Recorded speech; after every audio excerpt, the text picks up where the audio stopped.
సమాచార మాజీ మంత్రివర్యులు పెద్దలు నిరంజన్ రెడ్డి గారు చాలా విషయాలు చెప్పిండ్రు.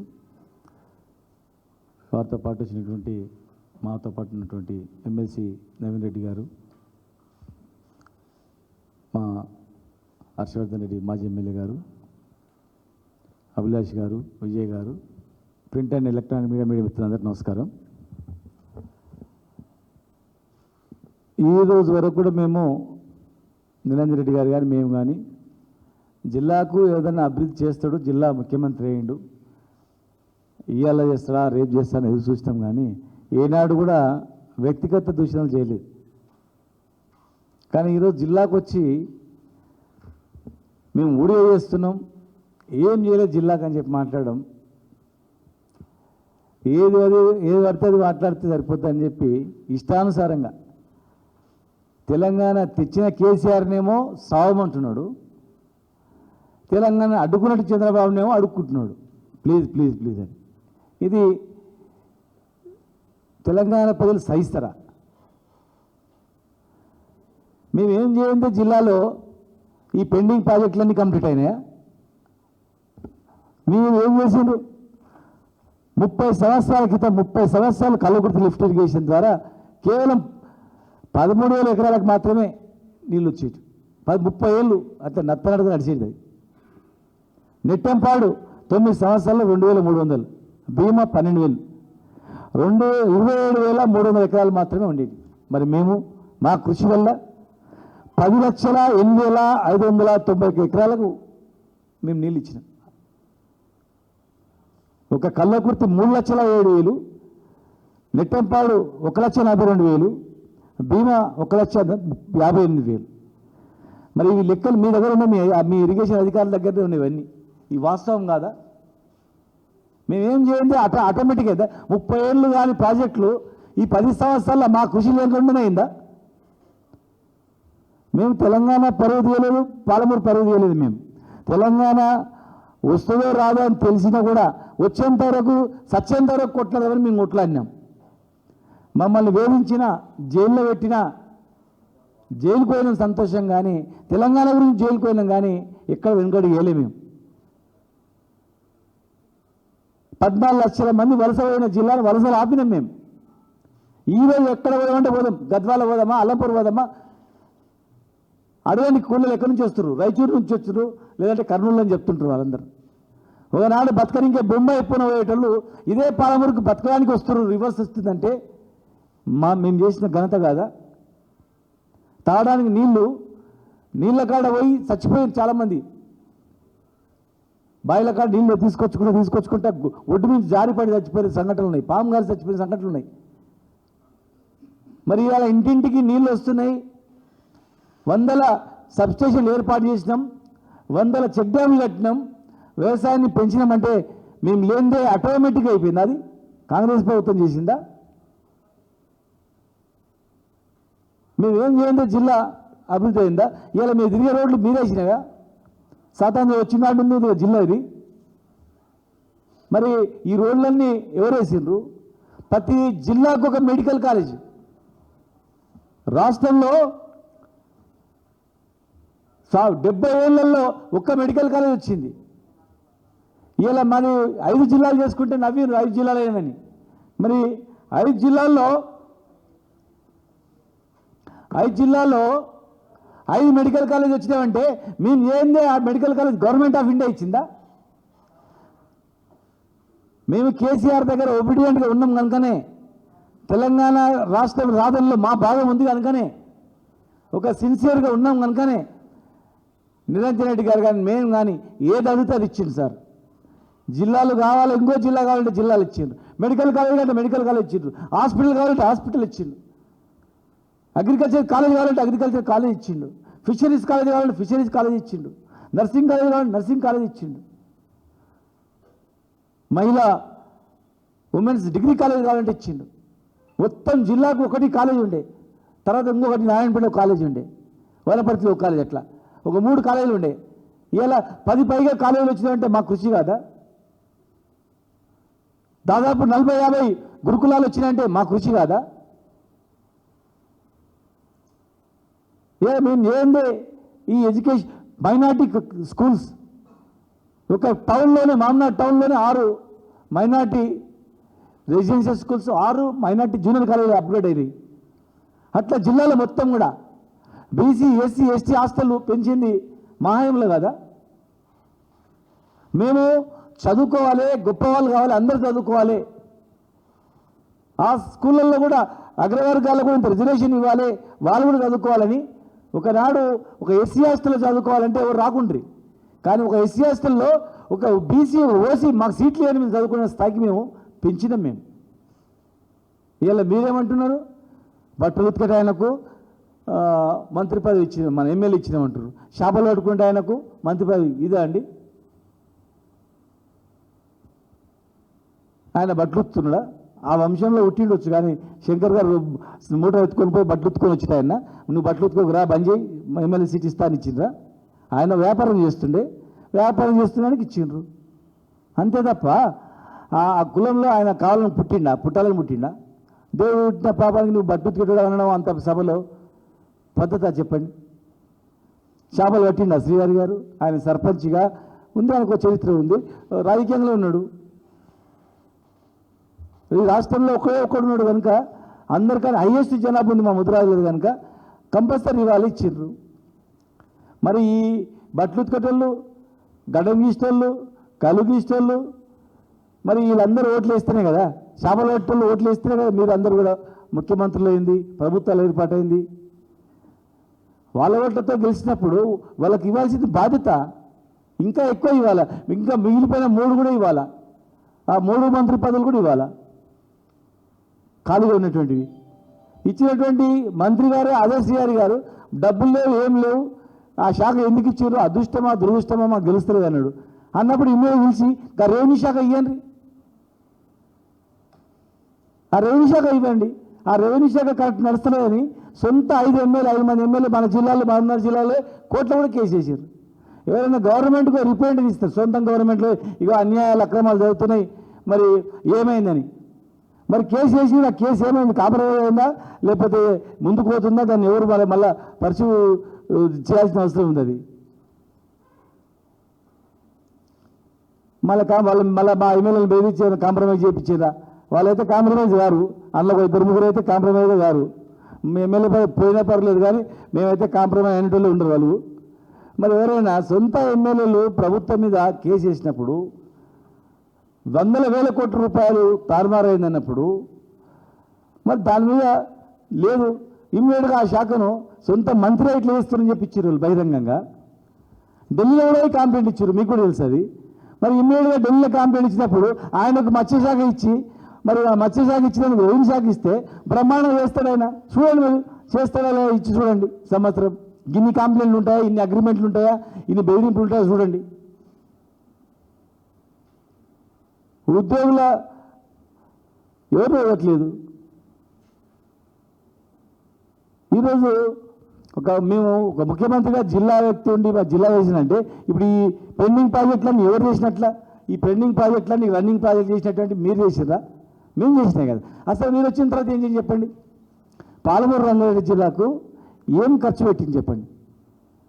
90% కంప్లీట్ అయినటువంటి రిజర్వాయర్లను, పంపులు కూడా ఉన్నాయి రెడీగా, కట్టిన రిజర్వాయర్లు ఉన్నాయి, పెట్టిన మోటార్లు ఉన్నాయి, జస్ట్ ఆన్ చేయాలంతే. మీరు ఇప్పుడు రివ్యూ చేయండి, ఎందుకు ఆన్ అవుతలేవు? కరెంటు బిల్లు కట్టనందుకు ఎలక్ట్రిసిటీ వాళ్ళు కరెంటు వీకేసారు. పాలమూరు రంగారెడ్డి ప్రాజెక్టు మోటార్లు కరెంటు రైలు వీకినందుకు ఆన్ చేస్తలేదు. మీరు కనీసం బిల్లు కట్టి ఆన్ చేయండి. మోటార్లు ఆన్ చేస్తే అన్ని 5 రిజర్వాయర్లన్నీ నిండుతాయి. మీరు ఒక కాలువ ఇవ్వకపోతుంది, కనీసం పంపులు ఆన్ చేయకపోతుంది. మీరు అంత పెద్ద సభలో మీరు నల్లమల పులి అన్నారు, పులిలాగా కొట్లాడు, పులిలాగా మాట్లాడు. Chandrababu Naidu please please please అంటే తెలంగాణ పరువు పోతుందా పోదా? చెప్పండి, మీరు పోతా పోదా? అడుక్కోలేదండి, అబద్ధాలు చెప్పలేదండి. బనకచెర్ల ఇష్యూ రాలేదన్నారు, అక్కడ బనకచెర్ల టాపికే రాలేదు. ముఖ్యమంత్రి మన సిఆర్ పటేల్ కేంద్ర జలశక్తి మంత్రి దగ్గర మీటింగ్ అయినప్పుడు ఇద్దరు ముఖ్యమంత్రులు మాట్లాడుకున్నామన్నారు. మంచిగా మాట్లాడుకోండి, పక్క రాష్ట్ర ముఖ్యమంత్రితో మంచిగా మాట్లాడుకోవడం సంతోషమే, మేమేం దానికి వ్యతిరేకం కాదు. కానీ బనకచెర్ల ఇష్యూ రాలేదన్నారు కదా. మరి ఇమీడియట్గా నిమ్మల రామనాయుడు ఇరిగేషన్ మంత్రి బనకచెర్ల కట్టి తీర్థం మొత్తం చర్చ జరిగిందే బనకచెర్ల మీద అని చెప్పిండు. మరి బనకచెర్ల మీద చర్చ జరిగిందని నిమ్మల నిమ్మల రామనాయుడు అన్నప్పుడు మరి ఆయన బంక తీయాలి కదా, అడగాలి కదా, ఏం సంగతి నువ్వు బనకచెర్ల ఈశ్వరాన్ని ఎట్లా మాట్లాడినావు అని అడగాలి కదా ఆ మంత్రి గారిని. మరి ఆయన లేని ఆయన ఎట్లా అంటాడు? అబద్ధాలు చెప్పాల్సిన అవసరం ఉంది. అనుమానం వస్తలేదు తెలంగాణ ప్రజలకు. అరే ఏం చర్చలు లేదన్నాడు మంత్రి, ఏమో కట్టి తీర్తా అన్నాడు. అరే ఏమో లోపల ఏం జరుగుతుంది అనుకోరు, అనుమానాలు రావా? ఇవాళ మీరే కేసీఆర్ లేకపోతే తెలంగాణ లేదన్నారు. కేసీఆర్ లేకపోతే తెలంగాణ వచ్చేదా?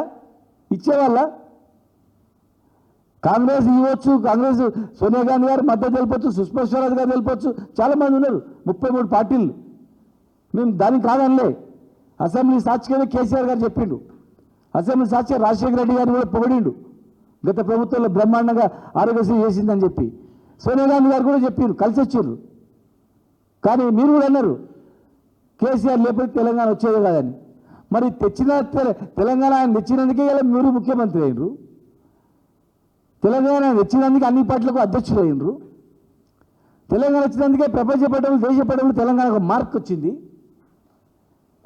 తెలంగాణ ప్రతిష్టను పెంచి లక్షల మంది జీవితాల్లో వెలుగు నింపినటువంటి పేద ప్రజలకు దేవుడైనటువంటి కేసీఆర్ దయ్యమైండు. తెలంగాణకు అడ్డుకున్న ఆయన దేవుడు అయిపోయిండు. ఇదేమైనా న్యాయమా చెప్పండి? మేము ఊడియం రాస్తే వచ్చేటి ఇవన్నీ. పాలమూరులో మహబూబ్నగర్లో 14 రోజులకు ఒకసారి మంచినీళ్ళు వచ్చేటివి. మరి నీళ్లు మంచిగా తాగుతున్నారు, కృష్ణానది నీళ్ళు తాగుతున్నారు. కృష్ణానది ఒడ్డున్నే నీళ్ళు తాగుకుంది, కృష్ణానది ఒడ్డున్నే బోరింగ్ పెట్టుకొని తాగుతుంది. నీళ్ళు పోతుండే సముద్రంలో కలుస్తున్నాయి, కానీ ముఖ్య నీళ్ళు మాకు రాకుండా సేను కూడా వారకుండే. ఇవాళ ఎంత బ్రహ్మాండంగా ఉన్నారు. 10 ఏళ్ళల్లో మీరు ఏ ఊళ్ళో అడగండి రైతుని, ఏ రైతు బిడ్డనని అడగండి. 10 ఏళ్ళల్లో బాగున్నారా? తెలంగాణ రాకముందు బాగున్నారా? మరి ఈ 2 నెలల్లో బాగున్నారా? మీరు ఏ ఊర్లో చర్చ పెట్టినా ఆ ఊరికి మేము వస్తాం, మీ ఇద్దరం వస్తాం, మా ఎమ్మెల్యే మాజీ ఎమ్మెల్యే అందరూ వస్తారు. ఒక్క ఊర్లో మీరున్నంగా రైతులకు చాలా కష్టాలు ఉన్నాయని చెప్పండి. మేమిద్దరం ఉండవు, అందరం కూడా రాజకీయంగా వదులుకొని మీకే వదిలిపెడతాం. ఉండండి మీరు మళ్ళా 10 ఏళ్ళు కాదు 100 ఏళ్ళు ఉండండి. మేమేం మంచి పని చేయలేనట్లు కంటికి రెప్పగా కాపాడుకున్నాం మహబూబ్నగర్ జిల్లాను. మేము నిద్రలు పోకుండా కాపాడుకున్నాం. మేము వర్షాలు పడుతున్నాయంటే నీళ్ళు వస్తున్నాయి, జ్వరాల కంటే నిండక ముందు ఎదురు చూసేది. మేము పోటీలో పోయి నింపుకునేది కాళ్ళు, మన చెరువులు గిరువులు అన్నీ కూడా. నీళ్ళు వస్తున్నాయంటే పండుగలు చేసుకునేది. మేము పూలు చల్లి టెంకాయ కొట్టి మా రైతులు బాగుపడతారని. హైదరాబాద్ బొంబాయి రైతులు వాపసు వస్తుంటే సంతోషపడ్డా. ఊర్లలోకి వచ్చి మళ్ళీ ఇల్లు కట్టుకుంటే, పెద్ద పెద్ద ఇల్లు కట్టుకుంటే, అయ్యా మళ్ళీ బతికిపోతుందిరా, ఎందుకంటే బతికించిన వాళ్ళు వీళ్ళు మళ్ళీ వచ్చిండ్రు, బతికిస్తారు, ఊరిని బతికిస్తారు అని చెప్పి. ఇలా మేమేమి చేయనట్లు జిల్లాకు మీరే వేసినట్లు. ఇలా మీరు పాలమూరు రంగారెడ్డి జిల్లాకు పైసలు ఏమో పని చేయలేదు, ఒక ప్రాజెక్టు చేయలేదు, కొత్త ప్రాజెక్ట్ ఏం చేయలేదు. ఈ రోజు వరకు కూడా జిల్లా జరుగుతున్నాయి, రోడ్లు పనులు అవుతున్నాయి, ఇంకేమైనా పనులు అవుతున్నాయి అంటే మాహంలో శాంక్షన్ చేసినట్టువే. ఇవాళ వనపర్తిలో కానీ మహబూబ్నగర్ జిల్లాలో కానీ మహబూబ్నగర్లో కానీ ఇవాళ రోడ్లు పడుతున్నాయంటే మేము శాంక్షన్ చేసిపోయిన 2 ఏళ్ళ తర్వాత ఇప్పుడు చేస్తున్నారు. ఇలా జరుగుతున్న బైపాస్ రోడ్లు కానీ ఇంకా రోడ్లు ఇస్తారు, ఇంకా అన్నీ కూడా కొత్తగా వేసింది ఏం లేదు. చేసిన వాళ్ళని ఎప్పుడు తిట్టి అబద్ధాలు మాట్లాడి వచ్చిర్రు. ఇంకా అబద్ధాలా? అసలు ఆ ఊర్లో ప్రజలు గమనించారా? వచ్చిన ప్రజలు, మీరు జనాన్ని తీసుకొచ్చిన ప్రజలు కూడా చూడరా? మీరు మాట్లాడిన మాటలకు మీ సొంత ఎమ్మెల్యేలే ట్వీట్ పెడుతున్నారు, మీరు సొంత ఎమ్మెల్యేలే ప్రభుత్వం మీద కేసు వేస్తున్నారు, సొంత ఎమ్మెల్యేలే హైకోర్టులో ఫిల్ చేస్తున్నారు. భూములు కబ్జా అవుతున్నాయి, అన్యాయం అవుతున్నాయి, అక్రమాలు అవుతున్నాయని చెప్పి. అక్కడ మీరు దృష్టి పెట్టకుండా బనకచెర్లని డైవర్ట్ చేయడానికి, ఆ ఇష్యూని డైవర్ట్ చేయడానికి మీరు కొత్తగా అక్కడ ఉన్నటువంటి రాయలసీమ లిఫ్ట్ ఇరిగేషన్లు, అక్రమంగా కట్టే లిఫ్ట్ ఇరిగేషన్లు ఆపకుండా, ఎగువ రాష్ట్రంలో కర్ణాటకలో కట్టేటి అక్రమంగా కట్టేటి అవి ఆపకుండా, ఇక్కడ ఆపకుండా మీరు ఏమీ పట్టించుకోకుండా ఇంకా ఎల్లకాలం తిట్టుకుంటా ఎల్లకాలం మాట్లాడుకుంటూ పోతే అది పాలమూరుకు పేరు తెచ్చినట్లయితుందా? ప్రజలు ఏమనుకుంటారు? ఇలా మేము చేసినాం కాబట్టే ఇలా 10 లక్షల ఎకరాలకు నీళ్లు తీసుకొచ్చినాం. ఇలా మేము అందరం కూడా ఐక్యంగా మేమందరం ఎమ్మెల్యేలకు మేము ఐక్యంగా ఉన్నాం కాబట్టే పోటీల మీద పడి జిల్లాను అభివృద్ధి చేసుకున్నాం. చిన్నగా కడుపు నొప్పి వేస్తే అంబులెన్స్ హైదరాబాద్కి వస్తుండే, 2-3 గేట్లు పడుతున్నాయి మహబూబ్నగర్లో. అక్కడ వనపర్తిలో అయిందంటే వాళ్ళని సుస్తయిందంటే మధ్యలో గుండాకి చచ్చిపోయేటోళ్ళు. ఎక్కటోళ్ళకి అక్కడ ఇలా ఆరోగ్యాన్ని బాగు చేసినాం. హాస్పిటల్ పెట్టినాం, స్కూళ్ళు పెట్టినాం, కాలేజీలు పెట్టినాం, ఇండస్ట్రీస్ స్టార్ట్ అయినాయి. ఎంతో అద్భుతంగా మహబూబ్నగర్ జిల్లాలో 1,00,000 రూపాయలకు 20,000కు 30,000కు 50,000 కూడా ఎక్కడ దొరికేది. కానీ ఇలా కోట్లకు వెళ్ళిపోయింది, మళ్ళీ డౌన్ అయింది, మళ్ళీ కింద పడిపోతుంది, పాతాళలోకి పోతుంది. ఈ రోజు వరకు కూడా మేము ఎన్నోసార్లు మేము అభ్యర్థించినాం. ఇప్పుడు కూడా మన జిల్లాను బాగు చేసుకోవడానికి మా సలహాలు సూచనలు అవసరమైతే వస్తాం, మేము పని చేస్తాం. జిల్లాను బాగు చేయండి, పాలమూరు రంగారెడ్డి జిల్లా కాలువలు తవ్వండి, ఇలా కష్టాలు ఉన్నాయి, రైతులకు ఇబ్బందులు ఉన్నాయి అని చెప్పి ఎన్నోసార్లు అడిగినాం. కానీ జిల్లాకు వచ్చినప్పుడల్లా మమ్మల్ని తిట్టడము, తిట్టిపియడము, అరిపియడము తప్ప జిల్లాకు చేసింది ఏం లేదు. కేవలం బనకచర్ల ఇష్యూని డైవర్ట్ చేయడానికి కేసీఆర్ కుటుంబాన్ని తిట్టడం తప్ప ఏం లేదు. ఎన్ని తిట్టినా ఎన్ని చేసినా ప్రజలలో ఆదరణ ఇంకా పెరుగుతుంది. అరే మనం లబ్ధి పొందిన వాళ్ళు అందరూ కూడా ఈరోజు లబ్ధి పొందిన కుటుంబమే లేదు. ఇలా ఒక్కసారి ఆలోచన చేసుకోండి. ఎవరెవరు ఆస్తులు 1,00,000 రూపాయలు ఉండని, 1 కోటి రూపాయలు ఉండని, 10 లక్షలు ఉండని, 10 సంవత్సరాల్లో మీ ఆస్తి విలువ ఎంత అయింది? ఇవాళ 2 సంవత్సరాలు మీ ఆస్తి ఎంత తగ్గిపోయింది? మీరు ఓటేసి మీ యొక్క ఇన్కమ్, మీ ప్రాపర్టీ వాల్యూ ఎంత తగ్గిపోయింది? ఒకసారి ఆలోచన చేసుకోండి. ఊర్లో 5 ఎకరాలు ఉన్న రైతు ఎప్పుడు అర్ధరాత్రి ఆపద వచ్చినా ఎకరా అమ్ముకుంటా పో, పెళ్లి చేస్తా, లేకపోతే ఇంకేమైనా బతుకుతా పో అని అనుకునేది. ఇవాళ 5 ఎకరాలు అమ్ముతామంటే కూడా కొనేటోళ్ళు లేడు, అడ్వాన్స్ ఇచ్చేటోడు లేడు. అది ఎందుకైందో, ఆ పరిస్థితి ఎందుకు వచ్చిందో కూడా ఆలోచన చేయాలి. ఇవాళ ఉట్టి ఆశామాషిగా వచ్చింది కాదు తెలంగాణది, ఉట్టిగా రాలే, గుంజుకుంటే వచ్చింది, సస్తే వచ్చింది, త్యాగాలు చేస్తే వచ్చింది. ఇలాంటి అన్ని కుల వృత్తులు రైతుల నుంచి మొదలుకుంటే ప్రతి ఒక్కరు శ్రమిస్తే వచ్చింది. కనుక దయచేసి పద్ధతిగా మాట్లాడి పాలమూరుని పరువు కాపాడని, కానీ కేసీఆర్ని తిడితే ఏదో ప్రజలు సంతోషపడతారు అనుకోకండి. తెలంగాణ ప్రజలు ఎప్పుడు ఎలక్షన్స్ వస్తాయా అని ఎదురు చూస్తున్నారు. మీకు డౌట్ ఉంటే ఈ 10 మంది ఎమ్మెల్యేలు ఎలక్షన్ పెట్టాలని చెప్పి కోర్టు నుంచి ఉంది కదా, అది మీరు రెఫరెండంగా తీసుకొని ఆ 10 పార్టీ మారినటువంటి ఎమ్మెల్యేలది ఎలక్షన్ పెట్టండి. అప్పుడు మీకు అర్థమవుతుంది అరే ఏముంది అనేది, కరెక్టా కాదనేది. జూబ్లీస్ ఎలక్షన్తో పాటు ఆ 10 కూడా పెట్టండి. అప్పుడైనా మీరు తెలుసుకొని అరే ఇంకా సమయం ఉంది 3 ఏళ్ళు, మరి 3 ఏళ్ళల్లో కనీసం పని చేస్తే గుర్తుపెట్టుకుంటారు అనేటట్లు ఆలోచన చేయండి. ఇష్టానుసారంగా మాట్లాడి పాలమూరు ఇజ్జత్ తీయకని చెప్పి రిక్వెస్ట్ చేస్తాను.